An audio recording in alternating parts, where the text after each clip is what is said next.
Good morning, everyone. It's Coffee Talk, and today we're going to talk about some questions that's being asked on all blogs. Okay, we're going to start with NTL. Mostly is where I've seen it. A lot of people say, "Oh, I've never cruised on them. I've done all the other cruise lines. What's there to do?" Well, there is not as much as on other cruise lines trivia.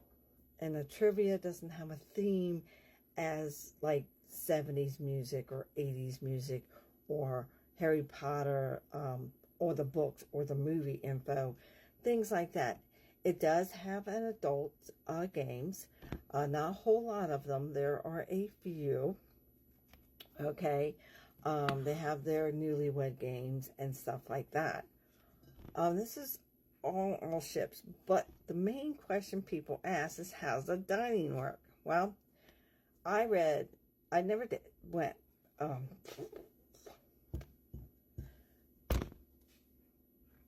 I watched every video there was a watch, professional by the cruise lines and people. No one really went into detail.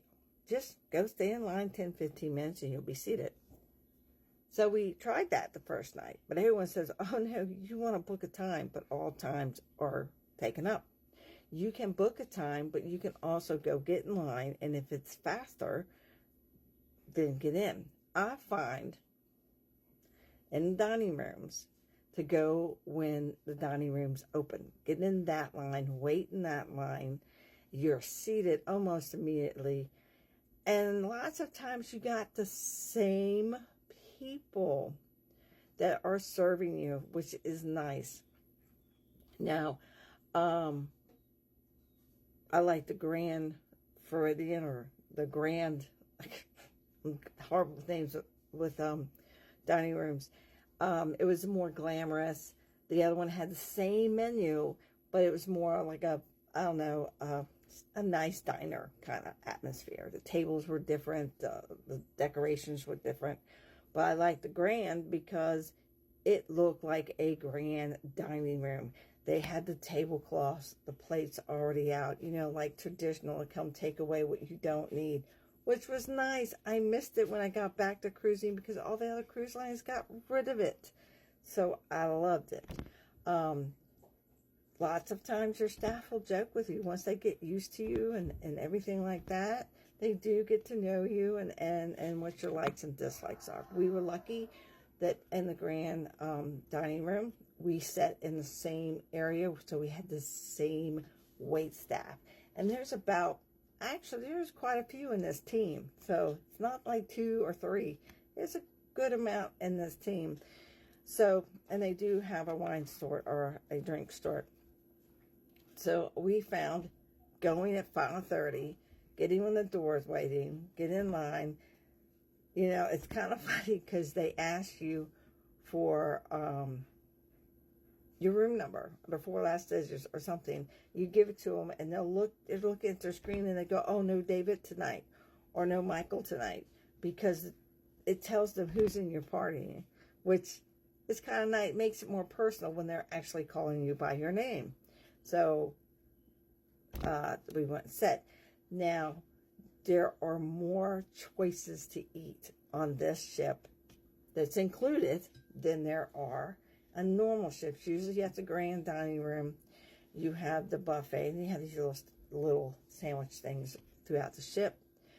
On NCL, you not just have a free section of these restaurants, you have a paid section.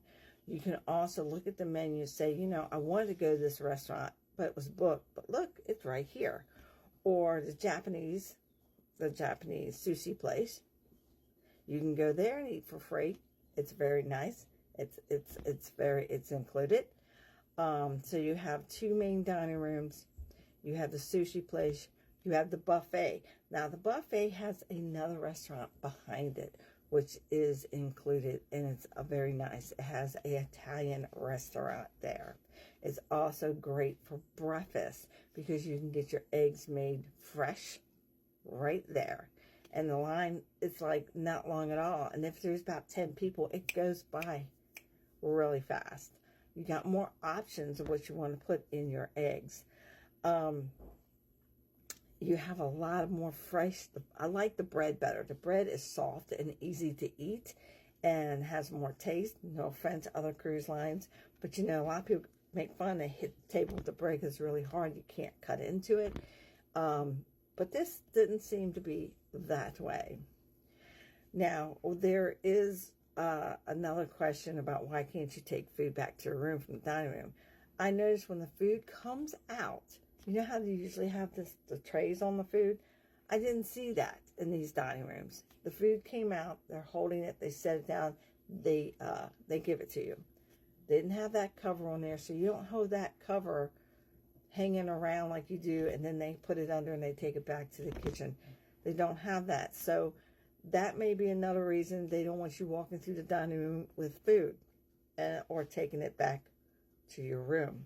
Yes, I know they allowed us to take our cake back. I threw a napkin over it. Okay, so I know they broke through. It was like, shit, I didn't see nothing. But that's after we dined with them for 8 of the 11-night cruise. Another question has come to me as well. I think I would be bored after 7 days. Have you ever did a 7 days? Yes, we have. We've done a 5. And it felt like I just got on and now I'm getting right off. Both of them were that way. And I was like, it's not long enough. Now, my husband's a Navy guy. And for the Navy people, they say 14 days isn't long enough.